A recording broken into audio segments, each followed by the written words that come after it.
तो भगवान श्री कृष्ण ने भगवत गीता की परंपरा का उल्लेख करते हुए चौथे अध्याय में कहा कि मेरे इस गीता की शिक्षा का पहला मेरा शिष्य सूर्य देव विवस्वान है। अब ये भगवान ने परंपरा सूर्य देव से क्यों शुरू की? क्योंकि सूर्य न किसी जाति का है न किसी देश का है, वो तो पूरे विश्व को प्रकाश देता है, पूरे ब्रह्मांड को प्रकाश देता है।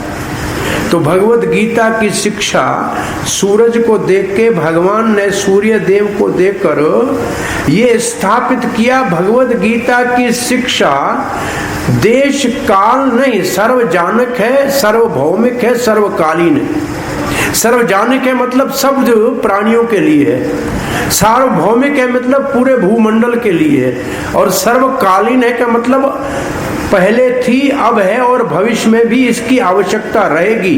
क्योंकि गीता का पहला शिष्य सूर्य, एक ही सूर्य पूरे विश्व को प्रकाश देता है। ना अमेरिका का अलग सूर्य है, ना रशिया का अलग है, न चाइना का अलग है, ना भारत का अलग है। एक ही सूर्य नारायण पूरे विश्व को प्रकाश देता है, और ये सूर्य नारायण भगवत गीता का शिष्य है। भगवत गीता इसने पहले भगवान श्री कृष्ण से ग्रहण की, तो ये भगवत गीता की सर्वजानिकता है। और इसके रहस्य को असल में श्री कृष्ण कृपा मूर्ति अभय चरणार भक्तिवेदांत स्वामी श्रील प्रभुपाद में ठीक रूप से जाना, और पूरे विश्व में बगैर किसी जात पात के, देश के, प्रांत के सबको इस भगवत गीता के उपदेश को सुनने का अवसर दिया।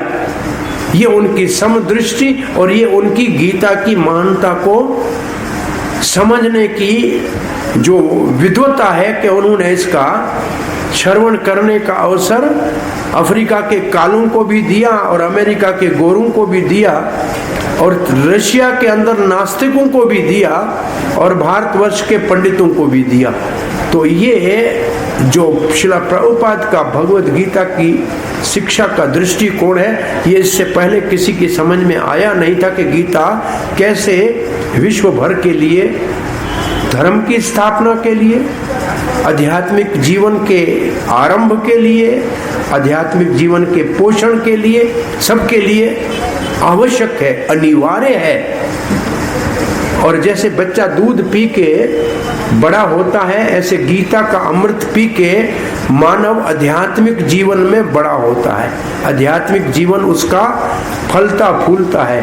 तो ये गीता अमृत है, दूध को अमृत बोलते हैं, और ये गीता आध्यात्मिक अमृत है। गीता अमृतम, गीता को अमृत कहा गया है।